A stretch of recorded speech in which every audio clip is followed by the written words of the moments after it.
Hagrid? A racist? This can only mean one thing. It's time for my spoiler talk edition of Harry Potter and the Goblet of Fire.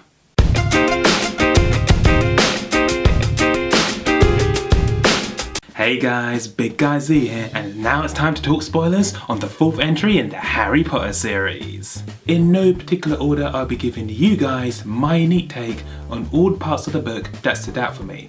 I also did a more traditional, less spoilery review, which I'll link to in all the right places. Okay, let's start with the big one. Voldemort has returned in all his glory, and as he returned, he immediately took the prize of the book's Yep, he goes old school villain and starts monologuing, saying stuff like, and then I ask myself, and then I answer myself. Like, dude, I know you had a lot on your mind when he was a frail old thing, but can we please just get on with it? You know how all of his supporters, the Death Eaters, were all around him? You just know one of them was thinking like, yo, I know it's cool having the Dark Lord back and all, but man's gotta watch a cup final at 8, so is my man done or what? So, Voldemort is resurrected.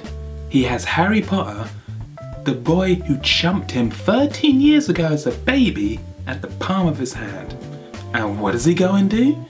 He tries to do something what my family like to call a James Bond killing.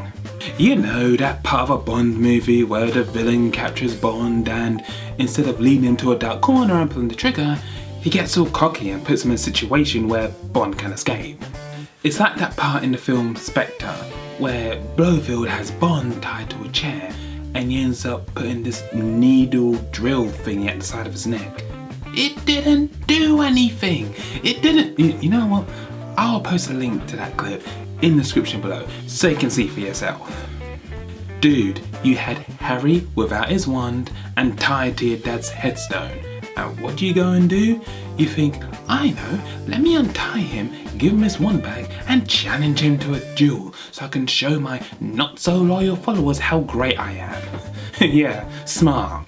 And he jumps you again and dusts quicker than Usain Bolt. How did that plan work out, Voldy? Another big reveal? Alistair Mad-Eye Moody, the defensive against psych arts teacher we all got to know and love, wasn't the real Mad-Eye Moody, but an imposter.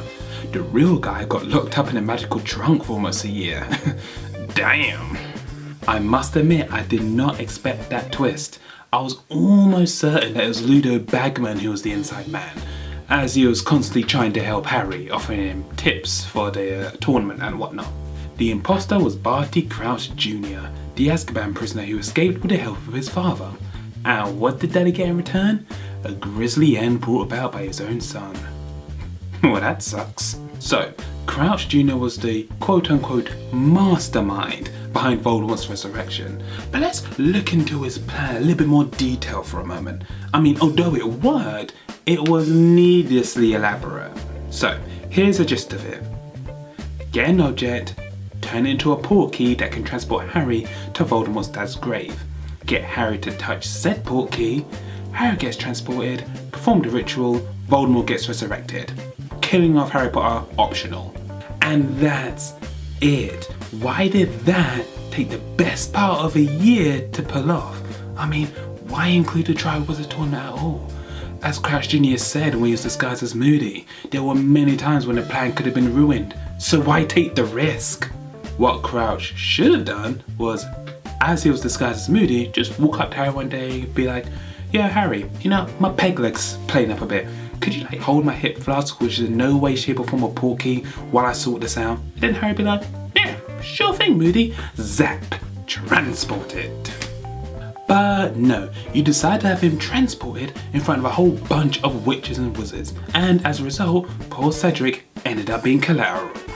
In the Goblet of Fire, it was also revealed by Hermione that the reason why there is no modern technology in Hogwarts is because there's too much magic in the air for them to work.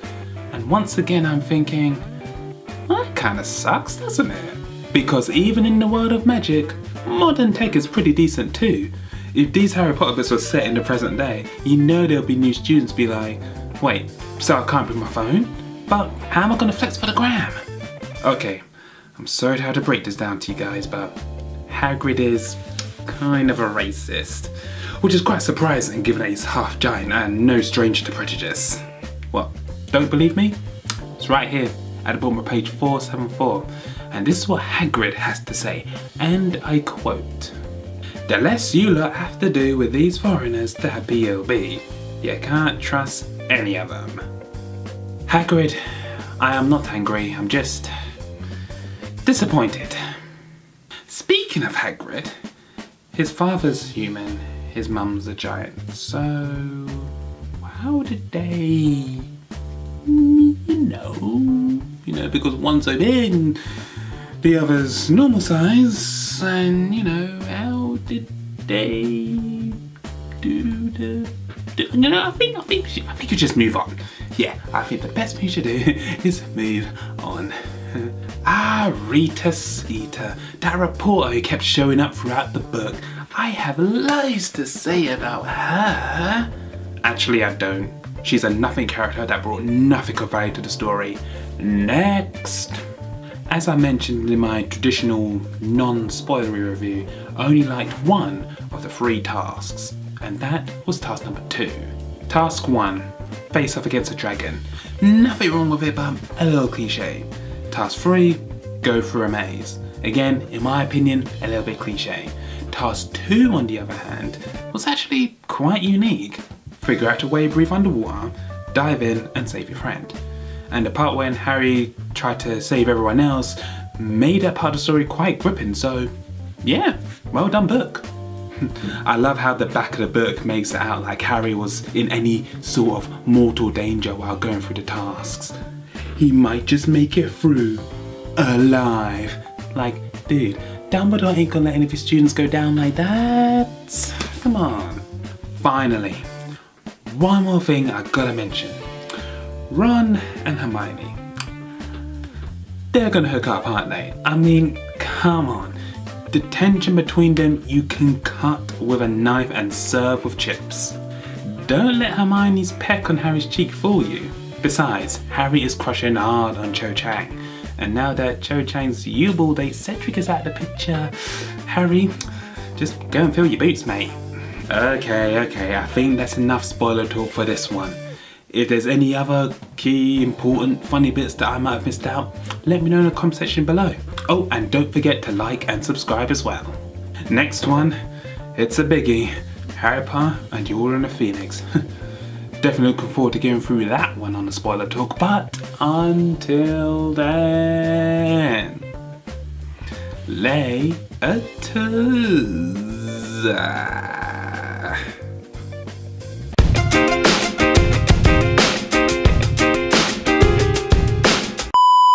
You know, when Harry and Voldemort was dueling and, Voldemort was losing and Voldemort was like, you know what, why am I losing to this kid?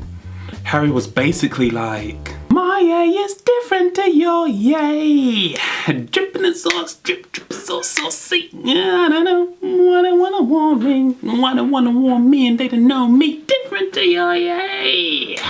Dripping in sauce, drip, drip, sauce, saucy. You know what, why am I losing to this kid? Harry was basically like, I shall keep on the beat as well.